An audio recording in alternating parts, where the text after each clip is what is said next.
नमस्कार फ्रेंड्स, गृहस्वामिनीच्या या सत्रामध्ये मी मधुरा परब आपल्या सर्वांचं पुन्हा एकदा स्वागत करते। फ्रेंड्स, आज आपण जी भाजी शिकणार आहोत ती फारशी घरांमध्ये खाल्ली जात नाही किंवा आवडत नाही। तर आज आपण ही भोपळ्याची भाजी जी बनवणार आहोत ती भाजी आपण टेस्टी पद्धतीने बनवणार आहोत, चांगल्या पद्धतीने बनवणार आहोत, जेणेकरून ती जास्त चविष्ट होईल आणि आवडीने घरांमध्ये खाल्ली जाईल। तर या ठिकाणी मी या भोपळ्याचे असे स्क्वेअर्स मध्ये तुकडे करून घेतलेले आहे। फार बारीक भोपळा चिरायचा नाही, त्याला पाण्याची गरज लागत नाही, तो लगेच शिजतो। त्याच्यामुळे हा मी थोडासा मोठा जाडसर असा भोपळा चिरून घेतलेला आहे। या ठिकाणी मी फोडणीसाठी तेल घेतले आहे, मीठ आणि फोडणीसाठी मिरच्या घेतलेल्या आहेत 2-3 आणि कढीपत्त्याची पानं बारीक चिरून घेतलेली आहेत। इथे ओल्या नारळाचा कीस घेतलेला आहे, कोथिंबीर घेतलेली आहे, कांदा घेतलेला आहे आणि गरम सामानामध्ये आपण हळद आणि मोहरीचा वापर करणार आहोत फोडणीसाठी। चला तर मग सुरुवात करूया भोपळ्याची भाजी करायला।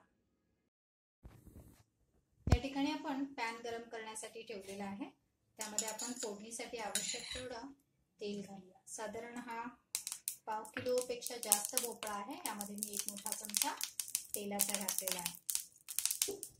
पण हे तेल गरम होण्यासाठी थोडा वेळ लागेल।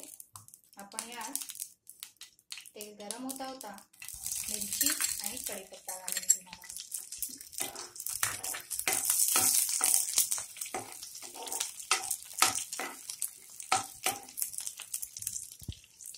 मिरची कढीपत्ता थोड्या तेलामध्ये आपण परतला की त्यामध्ये कांदा घालणार आहोत।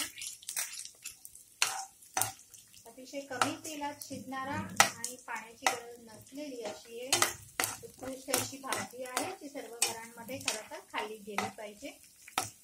ती आज आपण एका छान पद्धतीने करून पाहूया आणि नक्कीच घरात सर्वांना आवडेल, आपणही ती करून पहा। कांदा घातल्यानंतर आता मी गॅस थोडा मोठा केलेला आहे। त्यानंतर आता या फोडणीमध्ये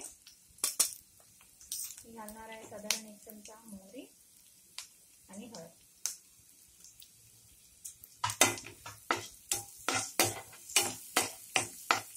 छान खरपूस अशी फोडणी आपण तयार करून घेतलेली आहे। आता या भोपळ्याच्या भाजीला मीठ फोडणी लागलेली आहे। आता आपण त्यामध्ये मीठ घालून घेणार आहोत। चवीपुरतं मीठ घालून घेऊया आपण यामध्ये। पुन्हा एकदा व्यवस्थित मिक्स एकजीव करून घेऊया। आता ही भाजी शिजवताना आपल्याला मंद आचेवर शिजत ठेवायची आहे। तर आता मी गॅस कमी करते आणि ही भाजी शिजवत ठेवताना आपल्याला त्यावर एक झाकण ठेवायचं आहे आणि त्यामध्ये पाणी ओतून ठेवायचं। आता साधारण 15 मिनिटांमध्ये ही भाजी व्यवस्थित शिजून येईल। आता साधारण 10 मिनिट उलटल्यानंतर या ताटातलं पाणी थोडं कमी झालंय, ते आपण बाजूला करून आपला भोपळा कितपत शिजलेला आहे तो पाहूया।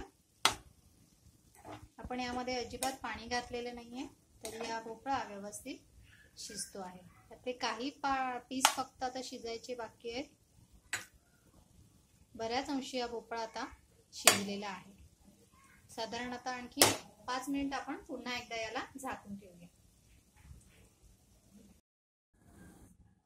आता साधारण 5 मिनिटांनी आपण हे झाकण काढून पाहतो आहोत, तर या भाजीमध्ये पाणी अतिशय कमी आहे। आणि आता आपण गॅस फास्ट करूया, कारण आपला भोपळा व्यवस्थित शिजलेला आहे। आणि आता आपण यामध्ये घालणार आहोत ओल्या नारळाचा कीस आणि कोथिंबीर। फ्रेंड्स, आपण या रेसिपी नक्की ट्राय करा आणि आपल्या कमेंट्स मला कळवा, आपल्याला या नक्की आवडतील। हा व्हिडिओ पाहून झाल्यानंतर आपण माझा चॅनल सबस्क्राईब करायला विसरू नका आणि अर्थातच आपले कमेंट्स, आपल्या सजेशन्स मला नक्की अपेक्षित आहेत। आता ही भाजी मधलं पाणी संपूर्णपणे आटलेलं आहे, आता अजिबात त्यामध्ये पाणी राहिलेलं नाहीये। आता आपण याला हे ओल्या नारळाचा कीस आणि ही कोथिंबीर याला व्यवस्थित लागणार आहे तितपत आपण त्याला ढवळून घेऊ।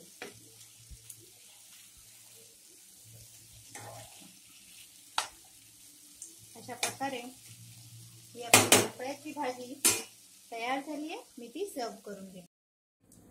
तर अशा पद्धतीने फ्रेंड्स आपली भोपळ्याची चमचमीत आणि टेस्टी भाजी तयार आहे. आपण नक्की ही रेसिपी ट्राय करा आणि मला आपले अभिप्राय कळवा. थँक्यू.